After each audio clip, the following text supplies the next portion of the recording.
পশ্চিমাঞ্চলের ঝাড়গ্রাম শুধুমাত্র জেলা নয়, এটি পশ্চিমবঙ্গের একটি গুরুত্বপূর্ণ পর্যটন কেন্দ্র। আমাদের জেলা খুব বিশাল একটা শিল্পনগরীতে পরিণত হয়নি।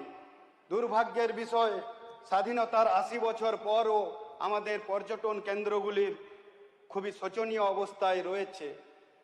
প্রাক্তন মুখ্যমন্ত্রী ১৫ বছর ধরে বহুবার ঝাড়গ্রামের শহরে গেছেন এবং আমার সেই লোধা সবর জনজাতি বনবাসী সমাজের দিদি বোনেদের নিয়ে বিভিন্ন মঞ্চে তিনি নাচন কুদন করেছেন এবং বলেছেন জঙ্গলমহল হাসছে।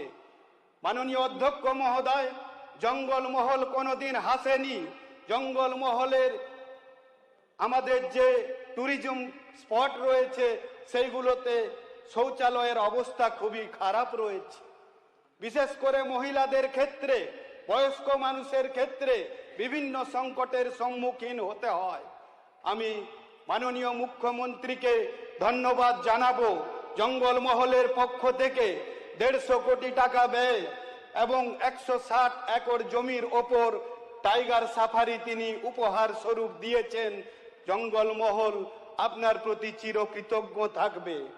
জঙ্গলমহলের ঝাড়গ্রামের গ্রামীণ এলাকা ও লালগড়ের গ্রামীণ এলাকাকে যুক্ত করে যদি জঙ্গলমহল একটা ট্যুরিজম কেন্দ্র কিংবা ইকো ট্যুরিজম হাব তৈরি করা হয়, তাতে ঝাড়গ্রামের যে ঐতিহ্যবাহী রাজবাড়ি রয়েছে, লালগড়ের রাজবাড়ি রয়েছে এবং জঙ্গলকে যুক্ত করে আমরা একটা হেরিটেজ মনুমেন্ট তৈরি করতে পারবো এবং আগামী দিনে আমাদের প্রজন্মকে জঙ্গলমহলের ঐতিহ্যের আমরা পরিচয় দিতে পারবো।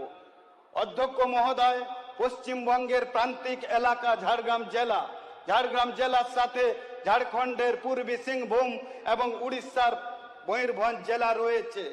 আমাদের জেলা পুরোপুরি পর্যটন কেন্দ্র হিসেবে পরিচিত। কংসাবতী নদীর ওপর যদি ধেড়ুয়াতে, বৈতাতে এবং সাতপাটিতে নৌকা বিহার শুরু করা যায় তাহলে বহু পর্যটন সংখ্যা বেড়ে যাবে। আমাদের ঝাড়গ্রাম পৌরসভা, আমি মাননীয় পর্যটন মন্ত্রীকে নিবেদন করব, ঝাড়গ্রাম পৌরসভাকে পর্যটন নগরী হিসেবে গড়ে তোলা হোক এবং তার অর্থ আলাদাভাবে দেওয়া হোক।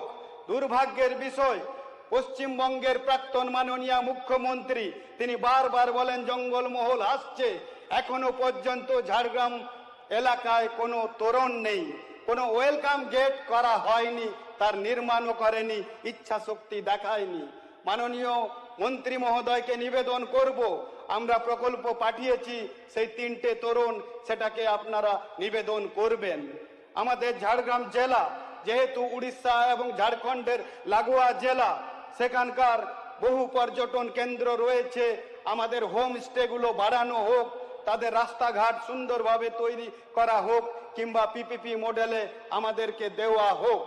ঝাড়গ্রাম জেলার আমাদের সুবর্ণরেখা নদীর ওপর গোপীবল্লভপুরের হাতিবাড়িতে জঙ্গলের স্পট রয়েছে, ট্যুরিজম রয়েছে, ফরেস্ট বিট রয়েছে, সেখানে হোমস্টে বাড়ানো হোক এবং সেই হাতিবাড়ির সাথে বিখ্যাত দুই জেলার ঝাড়গ্রাম এবং ময়ূরভঞ্জ জেলা তথা আমাদের পূর্বী সিংভূম ঝাড়খণ্ডের জেলার বিখ্যাত সেই পাখিরালয় রয়েছে।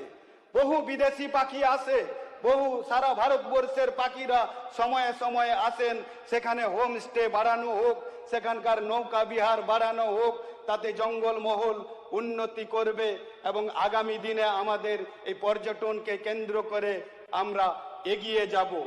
অধ্যক্ষ মহোদয়, আমার সেই লোধা সবর বনবাসী জনজাতি সমাজের সেই গরিব ভাইদের নামে যে আমাদের উন্নয়ন পর্ষদ ছিল এবং সেই উন্নয়ন পর্ষদের নামে কোটি কোটি টাকা এসেছে আমাদের ঝাড়গ্রামে, সেই লোধা সবর সমাজ তাদের উন্নতির জন্য, তাদের কোনো উন্নতি হয়নি।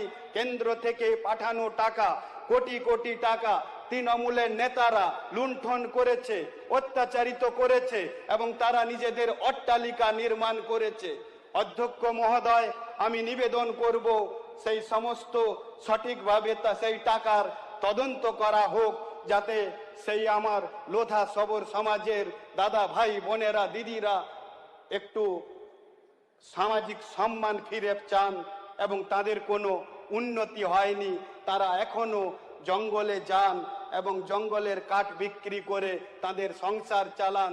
2 মাস আগের পর্যন্ত তাদের ছেলে মেয়েরা রাস্তায় হাত পাততেন। অধ্যক্ষ মহোদয়, আমি আপনাকে নিবেদন করি এই আমাদের প্রকল্পগুলি গুরুত্বপূর্ণ সহকারে দেখবেন। মাননীয় মন্ত্রী মহোদয়ের কাছেও নিবেদন করি। ধন্যবাদ। ভারত মাতা কি জয়।